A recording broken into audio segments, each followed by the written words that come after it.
Base nga po mga idol sa balita kanina ni Shams ng ESPN, posible nga pong may mangyaring move sa sitwasyon ni Bradley Beal sa susunod na 24 to 48 hours. At once na maging available ito, nasa 5 koponan ng makikipag-agawan sa pagkuha sa kanyang serbisyo kagaya ng Milwaukee Bucks, Los Angeles Lakers, Los Angeles Clippers, Miami Heat at Denver Nuggets. Tama nga ang inyong narinig, kinukonsidera ng Phoenix Suns na instead i-trade siya, balak na lamang nilang i-buy out ang kanyang kontrata. Sa ganyang paraan, hindi na ito magiging sakit pa ng ulo sa kanilang buong prangkisa.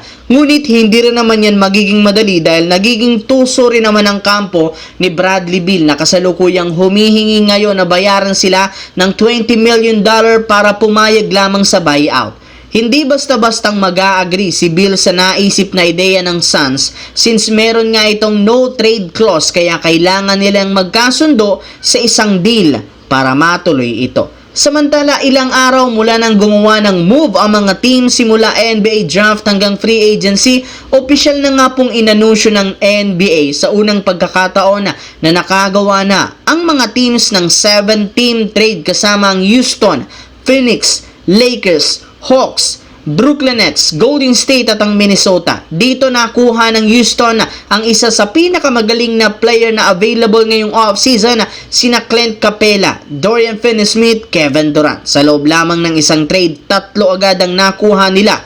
At inaasahan na sapat na ang kanilang nakuhang mga veterano para matulungan ang batang manlalaro na mas maging competitive lalo sa Western Conference, especially sa playoffs. Kinaya rin naman nila last season na magdomina matapos silang umabante sa itaas kaya mukhang veteran experience na lamang ang kanilang natitirang huling piyesa para makapasok ng tuluyan sa NBA Finals.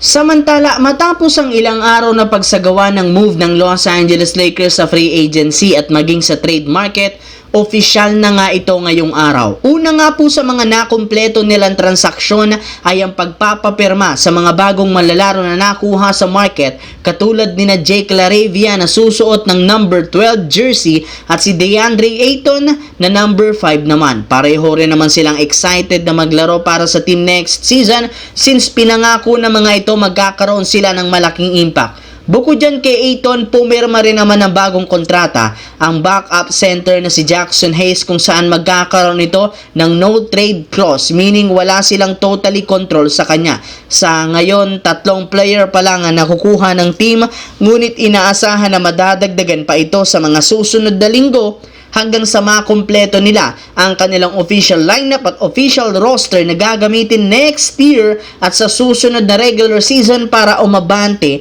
sa mga susunod na transaksyon at maging championship lineup.